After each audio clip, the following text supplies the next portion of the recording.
सो बेटे लेकर के आ गया हूं मैं डेली डोज क्वेश्चन सीरीज का अगला क्वेश्चन, क्वेश्चन नंबर 5, जो कि है रोटेशन चैप्टर से।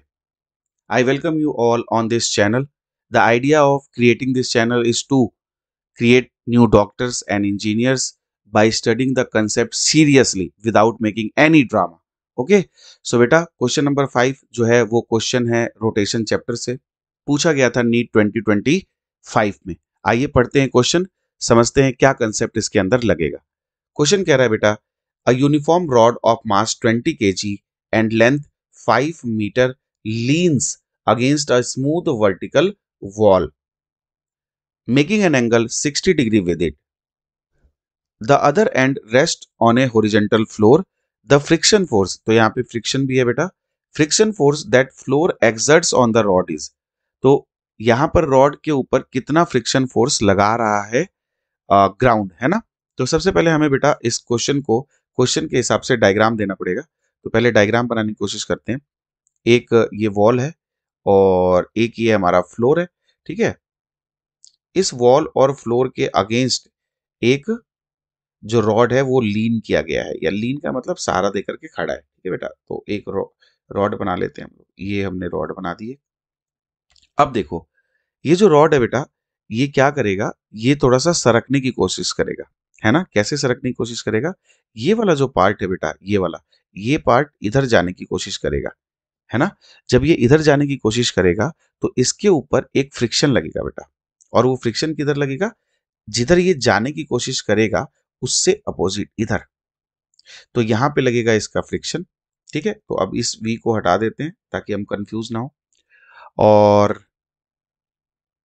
अब ये कह रहा है बेटा, जब ये फ्रिक्शन लग जाएगा तो इस फ्रिक्शन की वैल्यू बताइए आप।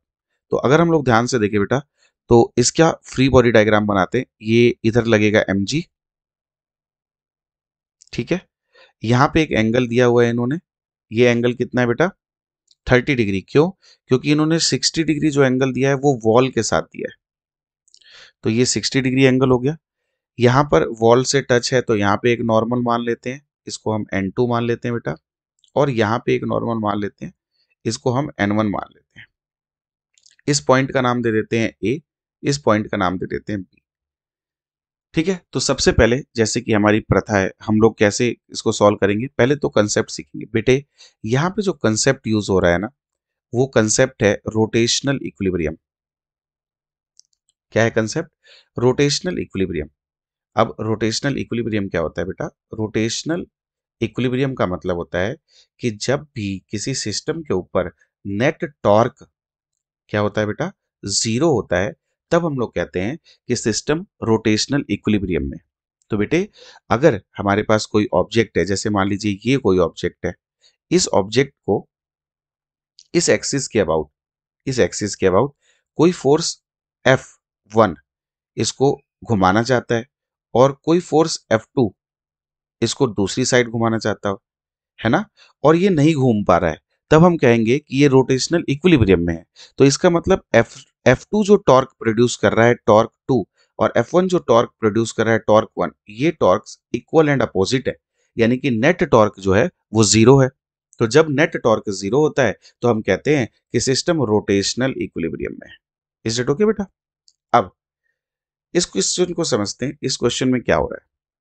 इस क्वेश्चन में अगर हम इस पॉइंट ए के अबाउट ध्यान से देखें, तो बेटा इस क्वेश्चन के अंदर हम ये तो कह सकते हैं ना कि अगर ट्रांसलेशनल इक्वेशन बनाई जाए तो N1 जो फोर्स है वो mg को बैलेंस कर रहा है, और N2 जो फोर्स है वो फ्रिक्शन को बैलेंस कर रहा है ना। क्योंकि N1 ऊपर लग रहा है, mg नीचे, तो ऊपर वाला फोर्स नीचे वाले फोर्स के बराबर, और N2 राइट में लग रहा है, और F1 लेफ्ट में, तो N2 F को बैलेंस कर रहा है। अब अगर हम टॉर्क लिखें अबाउट ए, टॉर्क अबाउट ए, अब कुछ लोग कहेंगे सर आप ए के अबाउट टॉर्क क्यों लिख रहे हो, बी के अबाउट लिख लो। तो आप बी के अबाउट लिख लो, मैं ए के अबाउट इसलिए लिख रहा हूं ताकि मैं ये जो फ्रिक्शन है ना, इस फ्रिक्शन का टॉर्क हटा दूं। इस फ्रिक्शन के टॉर्क से मुझे दिक्कत है तो उसको मैं हटा देना चाह रहा हूं, तो मैं टॉर्क अबाउट ए लिख रहा हूं। अब टॉर्क अबाउट ए सोचो कि इस ए पॉइंट के अबाउट, मैं फिर से बना रहा हूं डायग्राम, ध्यान से देखना। अगर इस रॉड को इस ए पॉइंट के अबाउट घूमना है तो उसको कौन घुमाना चाहता है बेटा, mg। mg इसको इस साइड घुमाना चाहता है, जबकि N2 इसको इस साइड घुमाना चाहता है। तो इसका मतलब अगर मैं mg का टॉर्क देखूं और अगर मैं N2 का टॉर्क देखूं तो इन दोनों का टॉर्क ये बैलेंस होने वाला है। अब टॉर्क के लिए हमारे पास फॉर्मूला क्या होता है प्यारे बच्चों? टॉर्क होता है R cross F, R cross F, यानी कि आर एफ साइन थीटा।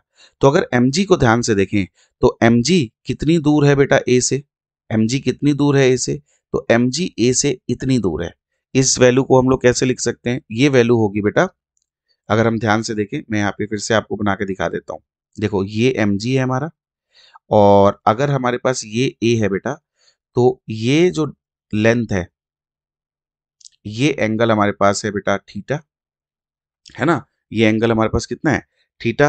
तो अगर ये हमारे पास थीटा है तो ये डिस्टेंस है l/2 और ये परपेंडिकुलर डिस्टेंस है l/2 cos थीटा। तो जो फोर्स है उससे परपेंडिकुलर डिस्टेंस है l/2 cos थीटा। तो यहाँ पे लिख दूंगा मैं l/2 cos थीटा। अब N2 को ध्यान से देखो तो N2 इस पॉइंट A से कितनी दूर है बेटा परपेंडिकुलर डिस्टेंस में? अगर ये L है और अगर ये एंगल थीटा है तो ये L sin थीटा है। तो इसको हम N2 के साथ लिख सकते हैं L sin थीटा। प्यारे बच्चों, यहाँ पे L से L कट गया, और कुछ कट रहा है? और कुछ तो नहीं कट रहा है। तो हम यहाँ पे फोर्स जानना चाहते हैं फ्रिक्शन का, तो N2 की जगह F रख देते हैं यहाँ पे। तो यहाँ से आ गया बेटा हमारे पास mg/2, यहाँ से आ गया cos थीटा, यहाँ से आ गया sin थीटा, और ये आ गया फ्रिक्शन। यही हम जानना चाहते थे। तो फ्रिक्शन की वैल्यू जो आ गई बेटे, वो क्या आ गई?